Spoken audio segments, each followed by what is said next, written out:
रुको, अभी मत स्क्रॉल करो। अगर तुम इसे छोड़ दोगे तो शायद तुम्हारी जिंदगी का सबसे शक्तिशाली अनुभव तुम कभी महसूस नहीं कर पाओगे। ये कहानी नहीं है, ये कल्पना नहीं है, ये अफवाह नहीं है, ये आंखों देखा सच है। ये साईं बाबा के भक्तों के लिए झकझोर देने वाली सच्चाई है। ये वो घटना है जो दिल को हिला देती है, आत्मा को जगा देती है और सोच को बदल देती है। एक साधारण सा दिन था। कोई तूफान नहीं था, कोई शोर नहीं था, कोई विशेष संकेत नहीं था। लेकिन उस दिन भाग्य ने एक ऐसी पटकथा लिखी थी जिसे देखने के बाद कोई भी इंसान पहले जैसा नहीं रह सकता। एक व्यक्ति था, साधारण कपड़े, साधारण चेहरा, साधारण जीवन, लेकिन दिल में गहरा दर्द। जीवन में लगातार असफलता, हर दिशा से टूटता हुआ विश्वास, हर रास्ता बंद, हर उम्मीद खत्म। उसने बहुत कुछ खोया था, सम्मान, धन, विश्वास, रिश्ते और सबसे ज्यादा आत्मबल। लोगों ने कहा भाग्य खराब है, कुछ ने कहा कर्मों का फल है, कुछ ने कहा अब कुछ नहीं हो सकता, और उसने खुद से कहा अब कुछ भी नहीं बदलेगा। वह व्यक्ति साईं बाबा का भक्त था, पर अब उसका विश्वास डगमगा रहा था। श्रद्धा थी पर भीतर से टूटी हुई, आस्था थी पर कमजोर, प्रार्थना थी पर थकी हुई। एक दिन वह शिरडी पहुंचा, न किसी उत्साह के साथ, न किसी खुशी के साथ, बस एक बोझ लेकर, बस एक टूटे मन के साथ, बस एक आखिरी सवाल लेकर। वह मंदिर के सामने खड़ा हुआ, मूर्ति को देखा, आंखों में आंसू भर आए, लेकिन शब्द नहीं निकले। मन में तूफान था, दिल में शिकायत थी, आत्मा में प्रश्न था।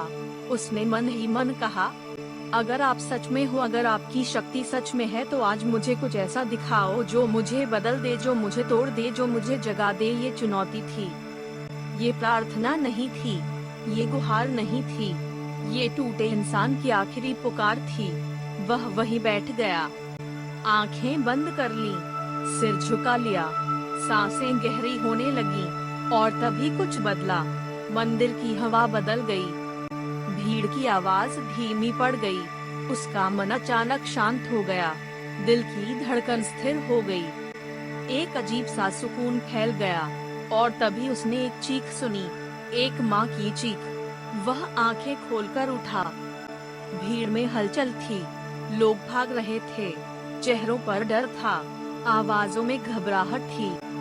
एक बच्चा जमीन पर पड़ा था, निश्चल, शांत, अचेत। माँ रो रही थी, चीख रही थी, चिल्ला रही थी, कोई बचा लो, कोई बचा लो। लोग घबरा गए, कोई पानी लाया, कोई नाम पुकारने लगा, कोई डॉक्टर ढूंढने भागा, लेकिन बच्चा नहीं हिल रहा था।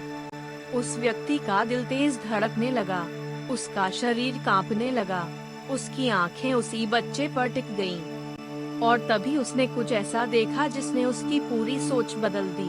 उसने देखा कि माँ ने बच्चे को उठाया, मूर्ति की ओर देखा, और कांपते हाथों से कहा, बाबा अगर मेरे कर्म बुरे हैं तो सजा मुझे दे दो, मेरे बच्चे को मत लेना। ये शब्द नहीं थे, ये आत्मा की पुकार थी, ये माँ की जान की गुहार थी।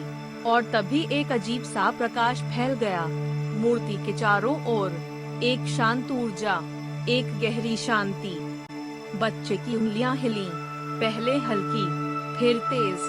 माँ की चीख रुक गई, भीड़ स्तब्ध हो गई, सांसें थम गईं, बच्चे की छाती हिली, सांस लौटी, आंखें खुली, और अगले ही पल उसने माँ की ओर देखा। भीड़ रो पड़ी, माँ जमीन पर गिर पड़ी, लोगों के हाथ अपने आप जुड़ गए, आंखों से आंसू बहने लगे। वह व्यक्ति वहीं खड़ा था, जड़ बना हुआ, अवाक, स्तब्ध। उसकी आंखों के सामने सब कुछ बदल चुका था। उसने कोई कथा नहीं सुनी थी, उसने कोई कहानी नहीं पढ़ी थी, उसने कोई वीडियो नहीं देखा था, उसने सब अपनी आंखों से देखा था। वह टूट गया, अंदर से पूरी तरह।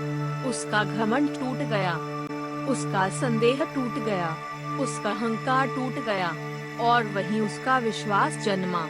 उसने पहली बार सच्चे अर्थ में सिर झुकाया, पहली बार दिल से प्रार्थना की, पहली बार आत्मा से साईं बाबा को स्वीकार किया। उसके होंठ कांपे और सिर्फ एक वाक्य निकला, मुझे माफ कर दो। उस दिन वह व्यक्ति बदला, पूरी तरह, अंदर से, हमेशा के लिए। उसने समझ लिया कि चमत्कार दिखावे में नहीं होते, वे शोर में नहीं आते, वे प्रचार नहीं मांगते, वे बस घटते हैं, शांत, गहरे, असली। वह घटना उसकी जिंदगी की दिशा बन गई। उसका मार्ग बदल गया, उसकी सोच बदल गई, उसकी आत्मा जाग गई। और यही है साईं बाबा का चमत्कार। डर दिखाकर नहीं, शक्ति दिखाकर नहीं, बल दिखाकर नहीं, करुणा से, प्रेम से, शांति से, कृपा से। यह कहानी नहीं है, यह अनुभव है, यह चेतना है, यह जागरण है, यह सत्य है। अगर यह शब्द तुम्हारे दिल तक पहुँचे हैं, अगर कुछ अंदर हिला है, अगर मन शांत हुआ है, अगर आंखें नम हुई हैं, अगर आत्मा ने कुछ महसूस किया है, तो समझ लो साईं बाबा ने तुम्हें छू लिया है। अब इसे सिर्फ वीडियो मत समझो, इसे अनुभव समझो, इसे संदेश समझो, इसे संकेत समझो। और अगर सच में कुछ महसूस हुआ है तो अभी इसी क्षण वीडियो को लाइक करो, कमेंट में साईं बाबा का नाम लिखो, इस कहानी को शेयर करो और ऐसे सत्य, ऐसे अनुभव, ऐसी आत्मा को झकझोर देने वाली कथाओं के लिए चैनल को सब्सक्राइब करो। क्योंकि साईं बाबा की कृपा सिर्फ देखने के लिए नहीं होती, महसूस करने के लिए होती है।